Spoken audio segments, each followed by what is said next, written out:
welcome back to my channel. Today is Tuesday, so we'll do a full get ready with me. I hate to film in my bathroom because I have such an echo. My ceilings are so tall. I'm gonna try to put a couple of things on the floor to try to absorb some of the sound, which it may or may not work, but we'll try it and see. So I'll sit here and I'll try to answer a few questions about why I got into YouTubing and how old I am, and we'll just talk today.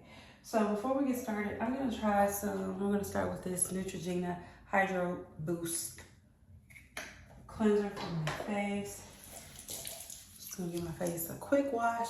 I woke up late. My daughter, who is 13, has violin today.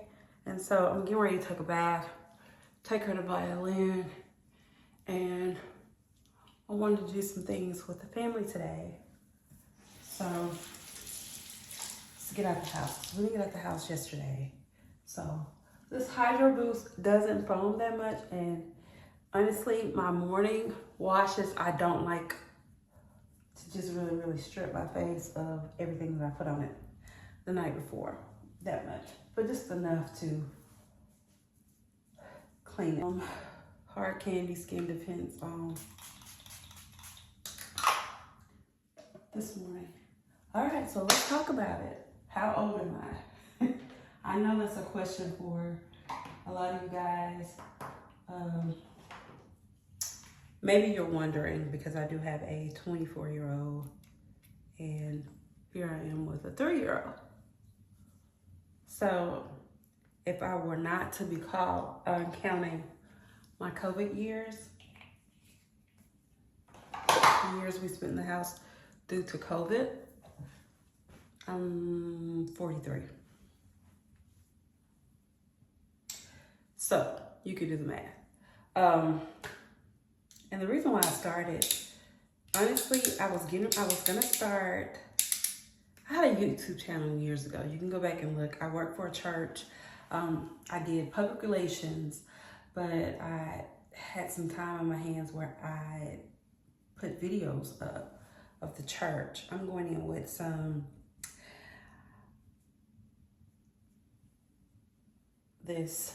just gonna put this on today. Some time to try to get some publicity for the church. So I would make, at that time, when you did videos years ago, it took forever to post videos up on YouTube.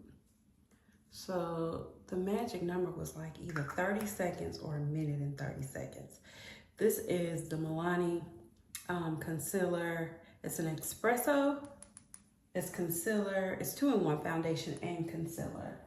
So the magic number then was like 30 seconds. So I did a lot of 30-second videos of the church that I worked for, which happened to be my parents' church. And then, I don't know if I think I talked to you guys about this. Then my girls wanted when they were born, and this is after I stopped working. So when I had my first daughter, I moved to Birmingham, Alabama with my husband. And I stopped working. Well, I worked from home in 2011. But I still film myself. I would film myself around the house. I would make videos. And one reason probably that I did that was because I have a background in broadcast journalism. So I was always making videos or learning the new edits or something like that. And so I started to film myself and just had a camera around the house and would film whatever, or my parents. And then I started making documentaries. And most of them were like about the church or whatever. They were only like 28-minute documentaries. And I would do that. when I had time to do it. And then when my girls got to be about 2 or 3, you know, they were watching the YouTube videos with the toy videos and things like that. I think Naya and Ellie was like really popular. So if you were back during that time, you can remember, or if you had kids. If you didn't have kids, you probably don't remember, but I had little kids and they watched Naya and Ellie, and that's when kids were like really into, they were really into like slime and things of the sort. And so they wanted to do those type of videos. And so we did, for a while, do videos with them, just like toy reviews, and people sent them toys to review. And Walmart at that time would have like, during that season of time, you can get toys relatively cheap. And then if you were to write companies about certain things, they would either send you coupons or whatever for the particular item that you were interested in. And so we got into that, and then when they got to be about, I think my oldest daughter was like 7, she didn't want to do it anymore. She wanted to do a different kind of video. And if you know her now, if y'all see her on any of my videos, and you notice that she always covers her face, that's the one who wanted to do a different kind of video. And she only covers her face for the attention. She loves the camera. Honestly, she does. But anyway, they wanted to do something else. Now they make bracelets. Girl, not my Anastasia Beverly Hills. So anyway, back to me majoring in broadcast journalism. I majored in broadcast journalism in school. So I had a background in video, putting film together, all of that fun stuff when it comes to video and filming and things like that, where to hold the camera. It's like, right, I'm in front of the window right now because I don't have any other lights on. See how that light? Anyway, so that's my background. Would I go back on TV? Absolutely. If I had time to do television, absolutely would do it. I don't have time to do it, and I don't really think I have the passion to do it. Back in the day, when you talk about journalism and what it took to be a great journalist or something like that, it was something so much beautiful, and you know, you strive to tell all of the news as best as you could, and you got perspectives and tell the news, not biased to what was going on in the world, but basically from a standpoint of giving information. So you want to make sure you did the who, what, when, why, and how. And I was just on X a few minutes ago reading about the news. I'm not really big on politics right now because it's become one of those things that hasn't been serious in a while. But I was looking on X, and I was looking at how many journalists are out now just giving information based off of what they want the world to know, and not necessarily what the truth is. So I don't know if I want to do that. Now, I do blog from that perspective, and that's the comfort of being a blogger. I mean, you can give information based off of how you feel, but a journalist, I feel like my responsibility as a journalist is to give the correct information as best as I can. Because a few minutes ago, I was just on X, and I was telling you guys that. And I read a whole thread about one of our former presidents and someone saying what they knew about our president, and who knows, like, it may or may not be true. And his wife and his kids. And the thing about it is, people say things about people and they don't think about the other people that they hurt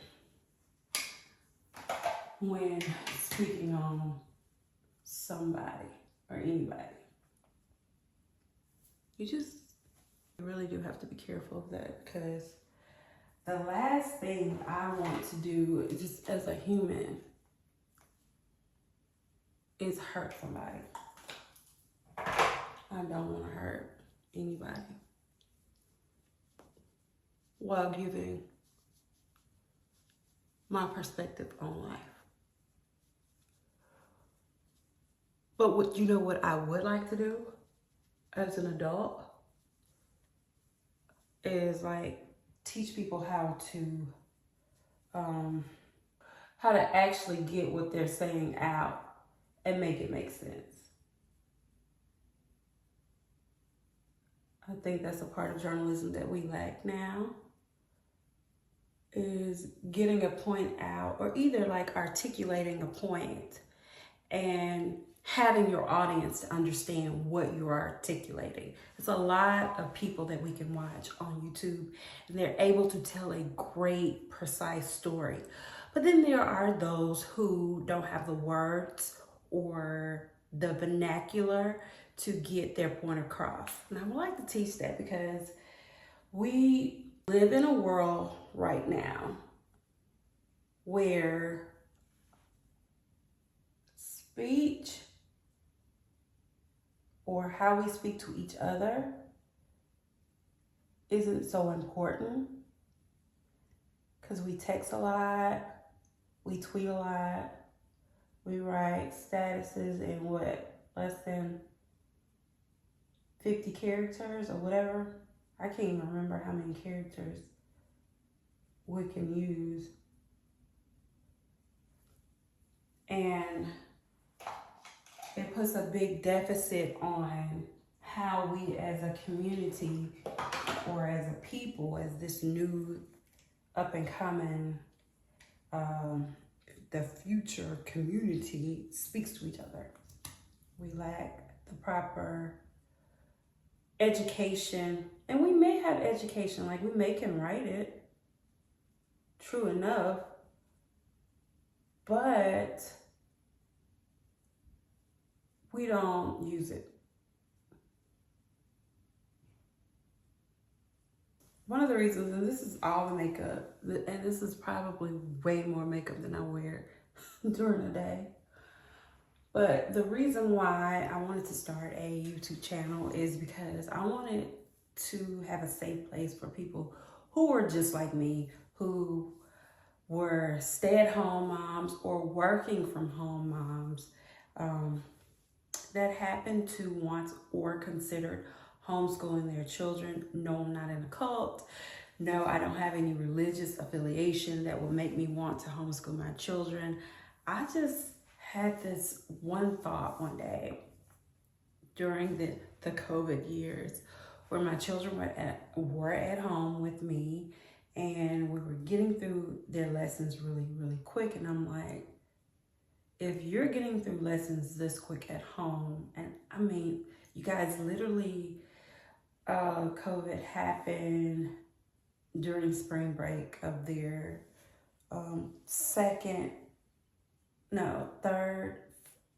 third, second, and first grade year.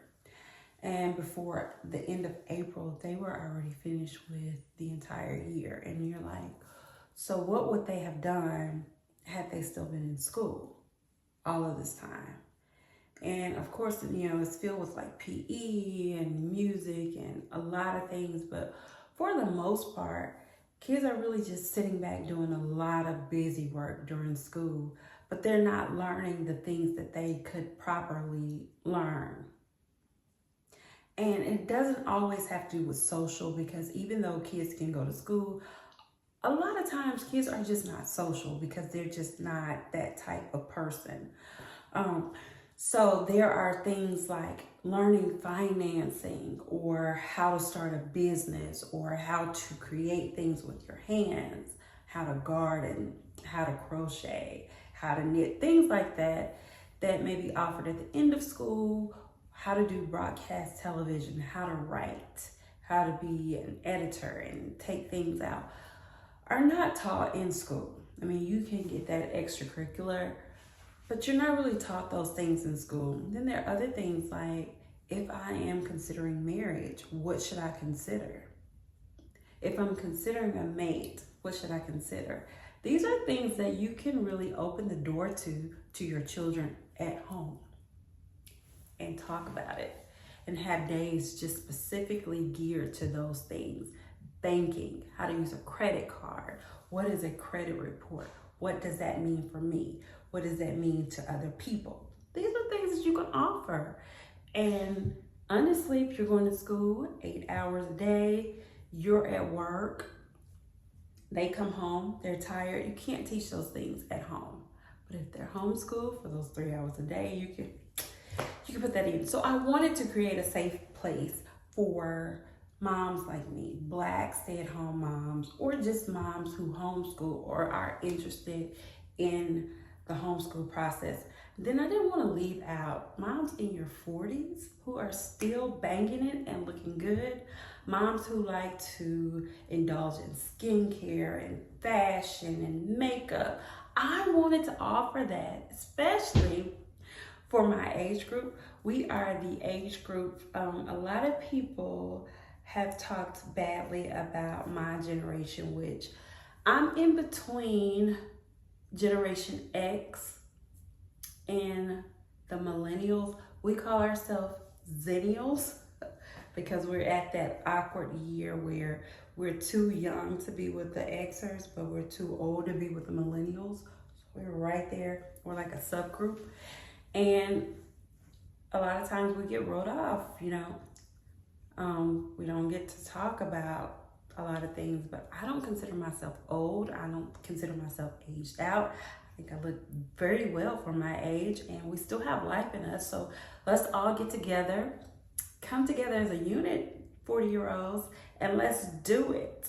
All right, I hope you guys enjoyed this video. If you want more videos about Get Ready With Me during the week, I don't take this long. Trust me, I don't take this long to get ready. I got kids waiting for me. My husband is at home right now.